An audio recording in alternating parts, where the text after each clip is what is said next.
Shalom mga kaibigan, shalom sa ating mga kapatid at shalom din po sa lahat po ng ating mga minamahal na taga-subaybay ng ating channel. Isang maalab po na kapayapaan, shalom sa inyong lahat at isang magandang umaga. At ngayong umaga po ay muli nandito tayo sa ating bukid. Tayo po ay asikaso, nag-alaga ng ating mga manok at iba pang hayop. At ngayong umaga po, bago po tayo sumalang sa ating mga gawain, ay gusto po nating magbigay ng isang spiritual inspiration para sa ating lahat na makakapanood po nitong ating episode. Actually po mga kaibigan, mga kapatid, aking mga colleagues, ay tayo po ay sa ating last episode ay share po tayo, nagbahagi po tayo ng pagpapala ng lahat ng mga bansa o family sa buong mundong ito. At ito po ay nakita po natin na matatagpuan po lamang ito at matatamasa in Abraham, in Isaac and in Jacob, in Isaac and in Jacob. So itong blessings na po ito na ating napag-aralan last time ay we have answered and discussed and relayed in whom we are blessed, and we have already discussed that it is in Abraham, in Isaac, and in Jacob. At natin pong napag-alaman yan doon sa Genesis chapter 12 verse 1 to 3, Genesis chapter 18, Genesis chapter 27, Genesis chapter 28 verse 14, kung saan po ay ang pagpapalang ito ay 3 beses na inulit. Ang pagpapalang ito ng Panginoong Hashem para sa mga bansa ay inulit na 3 beses. Una kay Amang Abraham, kay Isaac at kay Jacob. Ngayon naman ay ating sagutin ang katanungan na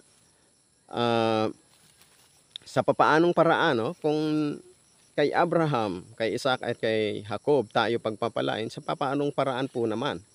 At bakit kay Amang Abraham, no? Bakit kay Amang Abraham? Bakit hindi kay Adam? Bakit hindi kay Noah, no? Si Noah ay sa kanyang kapanahon, he was found to be righteous in his generation, and the whole world was warned of the impending judgment of the flood. At dahil nga nakatagpuan si Lolo Noe na siya ay righteous in his generation, therefore he was ordained to build an ark to save humanity. Pero sa kasamaang palad po ay family lamang ni Lolo Noe, no? Ang daming hindi naniwala kay Lolo Noe, majority na po.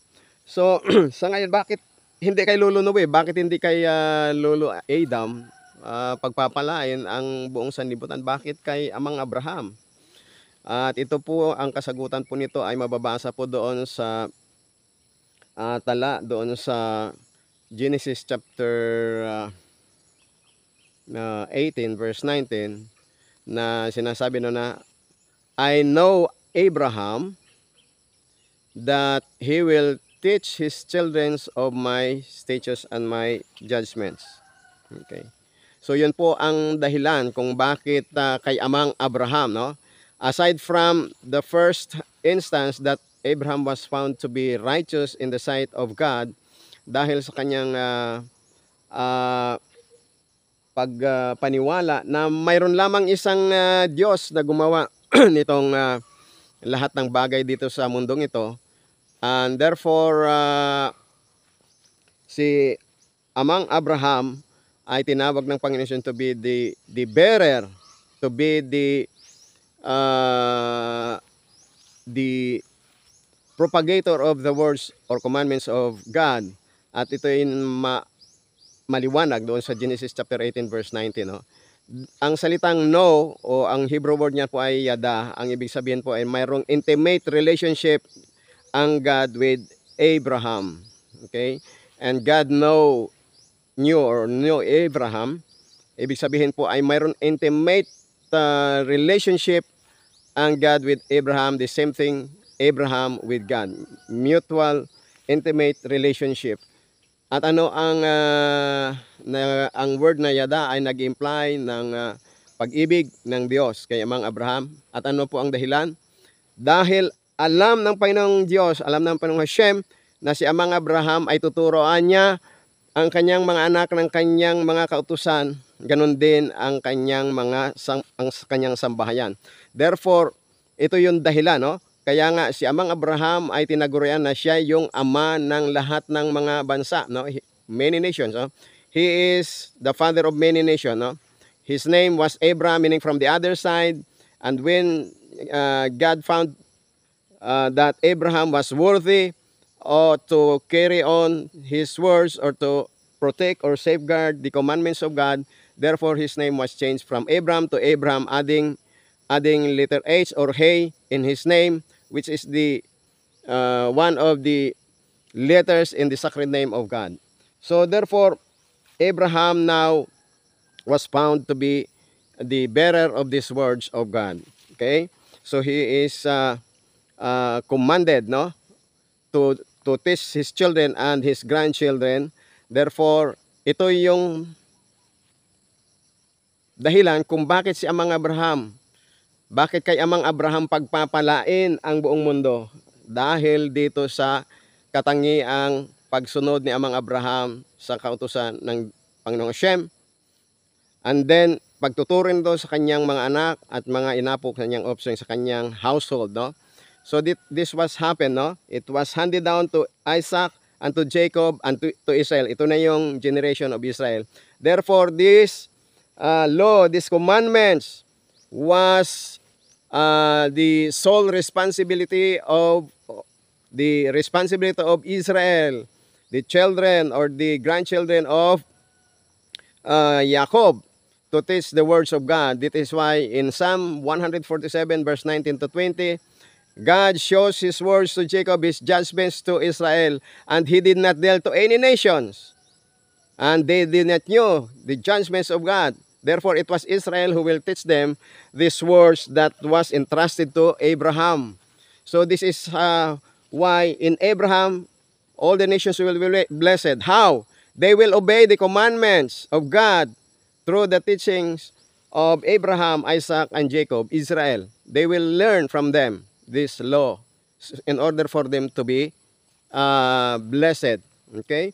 So, makikita po natin na ang rule, ang protocol ng Panginoong Hashem is to give us rule, to give us commandments, and this was to be taught by Abraham, Isaac, and Jacob. That is why every Gentiles on this planet Earth are supposed to learn from Israel these commandments. That is why doon sa sabi ni Prophet Zechariah chapter 8 verse 23, that in the latter days 10 men out of all languages shall take hold of the churches that is of a Jew, and they will say that we will go with you, for God is with you. Also in the book of Isaiah chapter 2 verse 2 to 4, that many nations shall flow to Jerusalem to learn about the words of God, the law of God. They will learn because it was Israel who was the progeny of Abraham, that they will teach these commandments of God so that the people will have blessings upon them. These blessings is not measured physically or materially. These blessings is not measured according to what you have earned in your life, academic excellence or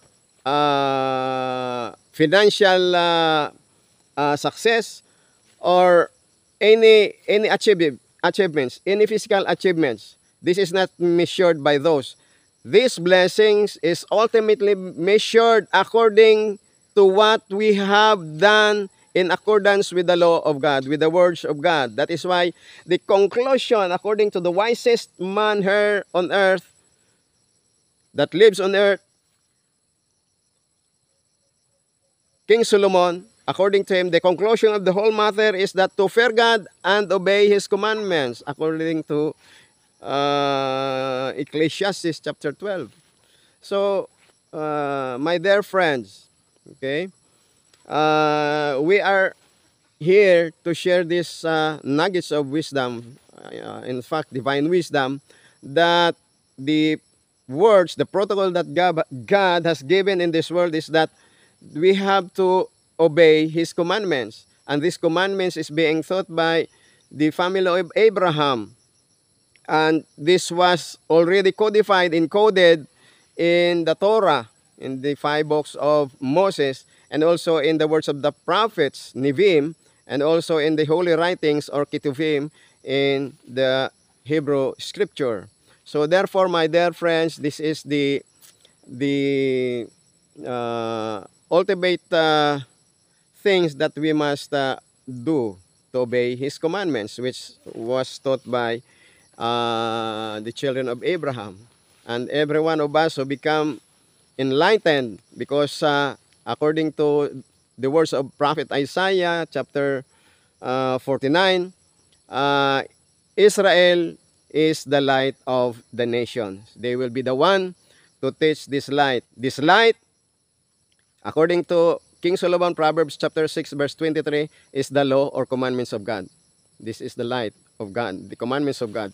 So therefore, everyone who wanted to come to the light of God, they must learn these commandments of God, which is taught in the Torah, the Tanakh.